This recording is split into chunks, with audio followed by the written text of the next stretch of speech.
அனைவருக்கும் அன்பு வணக்கங்கள். இன்றைய தினம் ஒரு முக்கியமான 2 பேரோடு நாங்கள் இணைந்து கொள்கின்றோம்.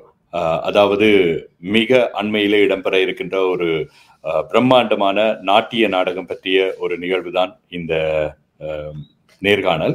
இதில் முக்கியமாக சிட்னியிலே இடம்பெற இருக்கின்ற அசுர நாட்டியம் என்னும் அந்த நாட்டிய நிகழ்வு பற்றி தான் நாங்கள் பேச போகின்றோம். அதற்கு முதல்ல இந்த நாட்டிய நிகழ்வை ஒழுங்கு செய்திருக்கின்றார் சேரன் ஸ்ரீபாலன் அவர்கள். இவர் ஒரு நடன பள்ளியினுடைய இயக்குனர். ரசனா டான்ஸ் தியேட்டர் என்று சொல்லக்கூடிய அந்த நடன பள்ளியினை வெற்றிகரமாக நடத்தி கொண்டிருக்கின்றார். மிக நீண்ட காலமாக இவர் தனஞ்சயன் அவர்களுடைய, உலகம் அறிந்த தனஞ்சயன் அவர்களுடைய மாணவர் என்பது குறிப்பிடத்தக்கது. இந்த பிரம்மாண்டமான நிகழ்வு அவர்களுடைய 10வது தயாரிப்பு என்பது மிக முக்கியமான ஒரு விடயம். அவரோடு இணைந்து கொள்கின்றார் உலக புகழ் பெற்று கொண்டிருக்கின்ற ஒரு இளைய இன்னும் ஒரு கலைஞர் ரஞ்சித் சூரக்காட் அவர்கள். இவர் சரஸ்வதம் சென்னை இந்தியா டைரக்டர் ஆக இருக்கின்றார். அந்த நடன பள்ளியினுடைய ஒரு இயக்குனராக இருக்கின்றார். உலகத்தில் பல இடங்களுக்கு சென்று பல நிகழ்ச்சிகளை நடத்தி கொண்டிருக்கின்றவர். மிகப்பெரிய கலைஞர்களோடு எல்லாம் பணியாற்றி கொண்டிருக்கின்ற ஒருவர். இந்த 2 பேரையும் தான் நாங்கள் இன்று இணைத்துக் கொள்கின்றோம். வணக்கம் சேரன். வணக்கம் ரஞ்சித். வணக்கம். வணக்கம். இப்பொழுது நான் முதல்ல சொன்ன மாதிரி அசுர நாட்டியம் நியூ சவுத் வேல்ஸ்ல சிட்னியில இடம்பெறுகின்றது. இந்த அசுர நாட்டியம் எல்லாருமே ஒரு கடவுளர்களை போற்றி இசையால் அல்லது நடனத்தால் கொன்ற நேரம் இந்த அசுர நாட்டியம் என்கின்ற ஒரு அசுரர்களை பற்றிய ஒரு நாட்டியம் அல்லது அவர்களை பற்றின ஒரு விடயத்தை கொண்டு வர வேண்டும் என்கின்ற எண்ணம் எப்படி உங்களுக்கு வந்துச்சு? இந்த நாட்டியத்தினுடைய தொனி எவ்வாறு இருக்க போகுது? இந்த நிகழ்வு இப்ப அசுர நாட்டியம் என்று சொல்லும் போது முழுமையான ஒரு புதுமையான நிகழ்வு, ஒரு மிகவும் வித்தியாசமான ஒரு நிகழ்ச்சியா தான் அமையும்.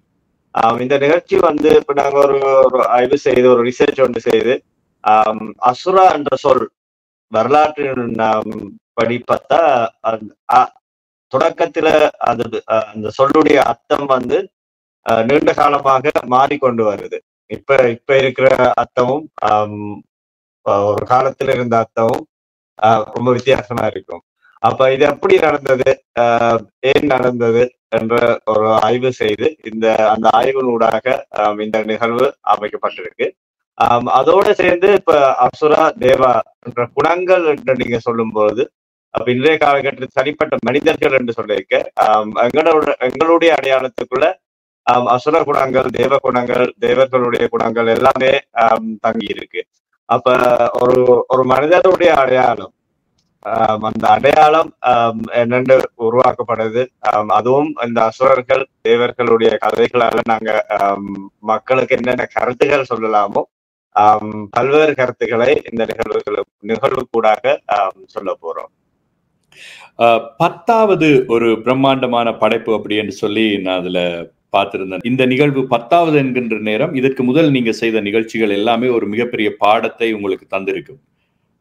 எனவே அந்த மிகப்பெரிய ஒரு பாடத்தை உங்களுக்கு தந்ததுல இந்த 10வது நிகழ்ச்சி எப்படி ஒரு வித்தியாசமானதா நீங்க ஒரு மேடையில மக்களுக்கு அதை பிரசன்ட் பண்ண போறீங்க? அது என்னென்ன விஷயங்கள் நீங்க புதுமை என்று சொல்லி?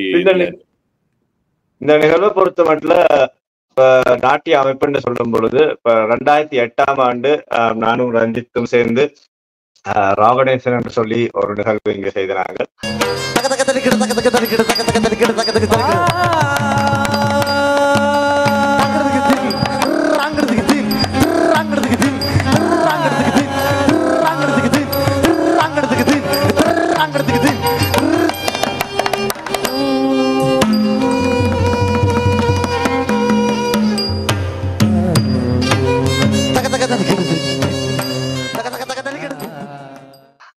அதுல நிறைய புதுமையான நாட்டிய அமைப்பு என்று சொல்லும் போது புதுமையான விஷயங்களை அதுல கொண்டு வந்தாங்க.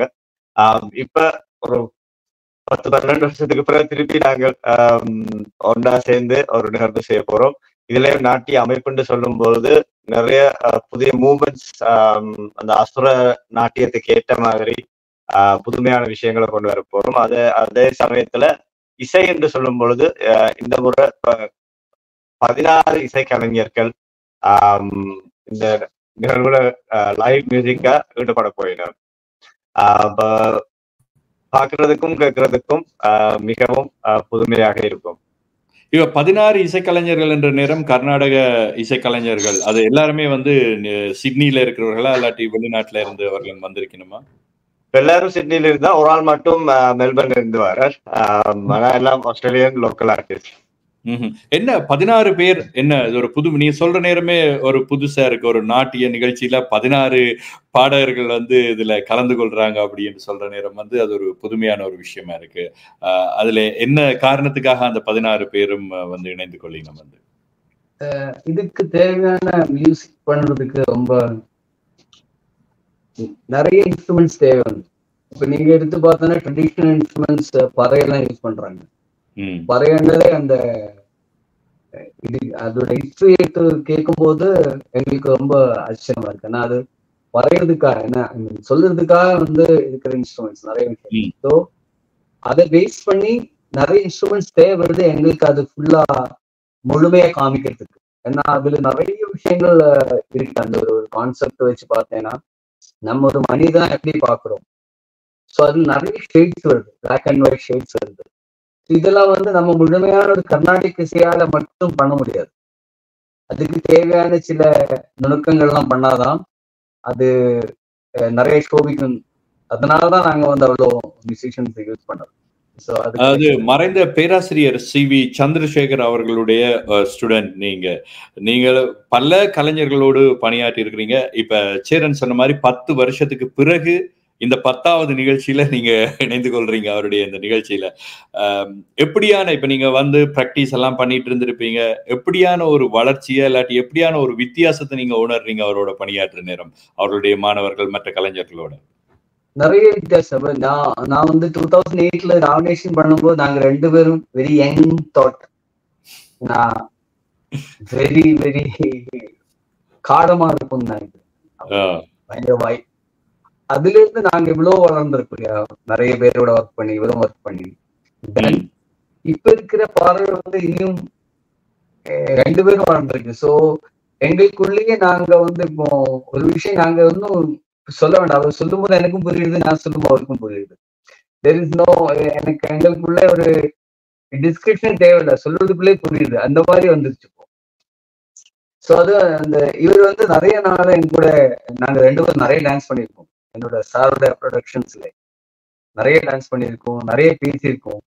ஸோ அது நிறைய வளர்ந்துருக்கும். ஆஸ் வி க்ரோ அதுவும் க்ரோ ஆகி இப்போ அது வந்து ஒர்க் பண்ணுறதுக்கு ரொம்ப தான் இருக்கு, சாரசமா இருக்கு, ஒரு பிரச்சனை கிடையாது. ஸோ அதுதான் பெரிய டிஃபரன்ஸ் நான் பாக்குறது. அது மாதிரி இப்ப இருக்கிற இந்த கான்செப்ட் எனக்கு ரொம்ப பிடிச்சது.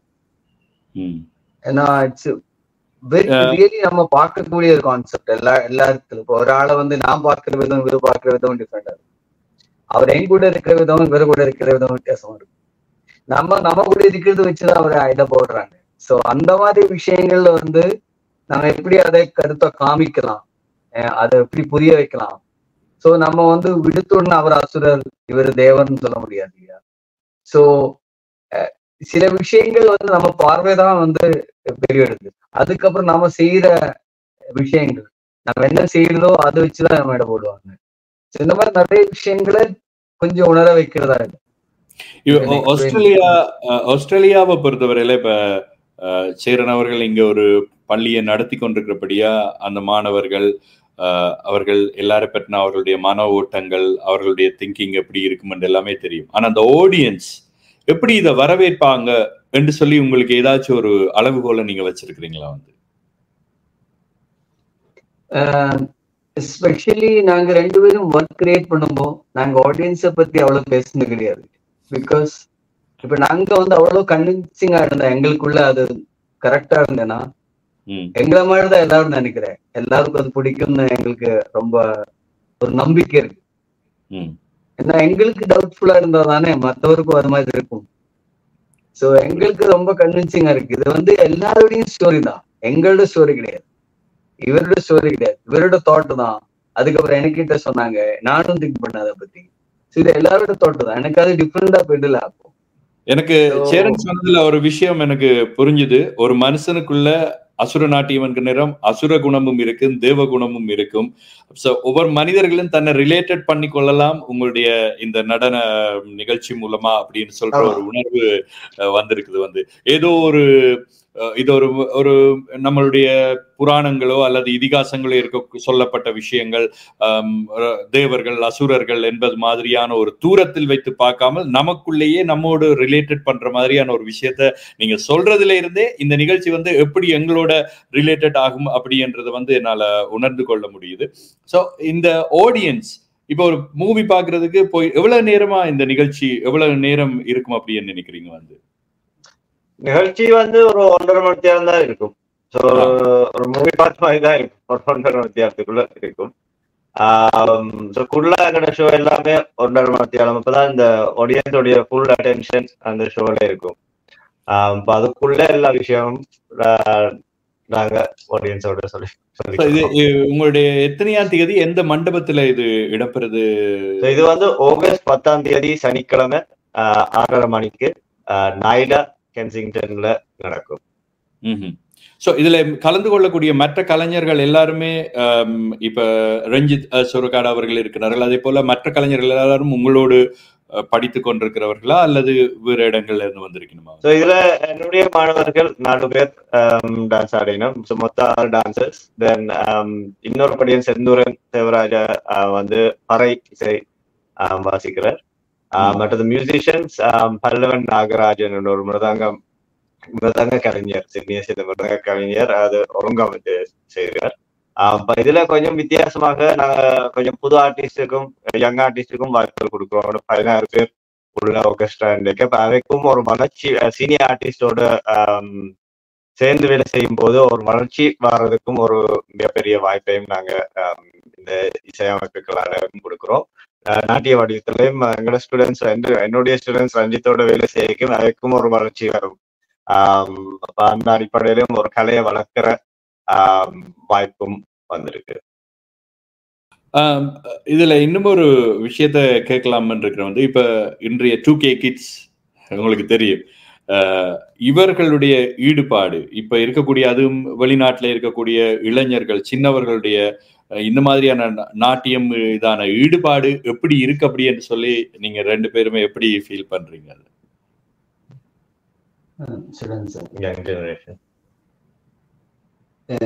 The difference I see ஜெனரேஷன்ல எப்பவும் படிக்கிறதோட பெர்ஃபார்ம் பண்ணணும்னு இருக்கிற ஆசை நிறைய மாதிரி எனக்கு.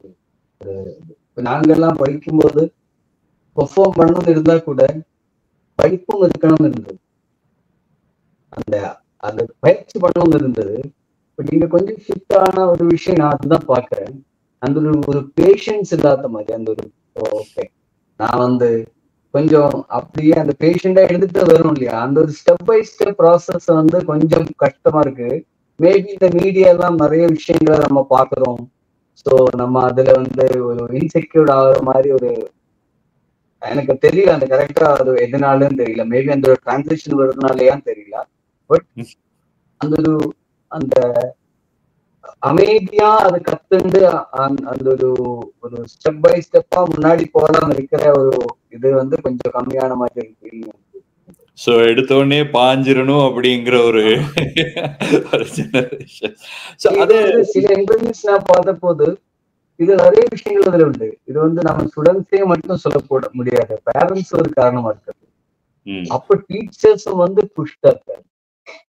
இப்ப நீங்க அரங்கேற்ற வேண்டியது 2 வருஷத்துல பண்ணோம். என்னமோ இந்த மாதிரி ஒரு பெரிய கலையை இப்ப இவரெல்லாம் சொல்லிக் கொடுக்கறது பார்த்தா ரொம்ப ஹாப்பி. ஏன்னா இந்த மாதிரி சிட்டியில அப்படி சொல்லிக் கொடுக்க முடியாது. அவ்வளோ குறிப்பிட்ட மாதிரி அந்த ஒரு மெத்தடாலஜி கிளாஸ் சொல்லிக் கொடுக்கறது கஷ்டம். நீங்க பார்த்தா 2 வருஷத்துல இவ்வளவு பெரிய ஒரு கலையை நம்ம எப்படி சொல்லிக் கொடுப்பீங்க? ஸோ அரங்கேற்றம் என்னது எப்போ ஒரு ஸ்டார்டிங் பாயிண்ட் தான் ஒரு ஆளுக்கு. ஸோ இவ்வளவு நான் பண்ணதுனால நம்ம ஒரு சர்டிபிகேட் மாதிரி ஒரு டான்ஸ்ல நீங்க இனி நெக்ஸ்ட் லெவலுக்கு போகலாம். பட் அதுக்கு நம்ம ஒரு 5-6 வருஷம் பயிற்சி பண்ணாதான் நம்ம அது பண்ண முடியும். அந்த ஒரு பேஷன்ஸ் இருக்கா நமக்கு தெரியல. ஸோ அதெல்லாம் தான் ஒரு டிஃபரன்ஸ் பார்க்கறது. ஸோ இப்ப இருக்கிற மக்களிடம் போய் இந்த நிகழ்ச்சிக்கு வர வைக்கிறதுக்கு வந்து இப்ப முந்தி மாதிரி கிடையாது. முன்னர் எல்லாம் வந்து நீங்க ஒரு போஸ்டர் அடிக்கணும், இல்லாட்டி நிறைய இப்ப வந்து வீட்டுல இருந்தே ஒரு போன்ல அவங்க டிஜிட்டல் சோசியல் மீடியாவில் எல்லாரும் வந்து இந்த நிகழ்ச்சிகளை வந்து பார்க்கறதுக்கான சந்தர்ப்பங்கள் இருக்கு. எனவே இப்ப எப்படி நீங்க டிஜிட்டல் மீடியாஸ்லயோ இதுலயே வந்து எப்படி உங்களோட இந்த படைப்பு பற்றிய விடயங்களையோ இல்லாட்டி இதுல இருக்கக்கூடிய சுவாரஸ்யங்களை வந்து என்ன மாதிரியான முறையில நீங்க அவங்களுக்கு தெரிவிக்கலாம் அப்படின்னு யோசிக்கிறீங்க? இதுல கூட இப்ப இணையதளங்கள், இன்ஸ்டாகிராம், ஃபேஸ்புக் கூட ஊடகங்கள் கூடாகத்தான் கூட மார்க்கெட்டிங் செய்யறோம்.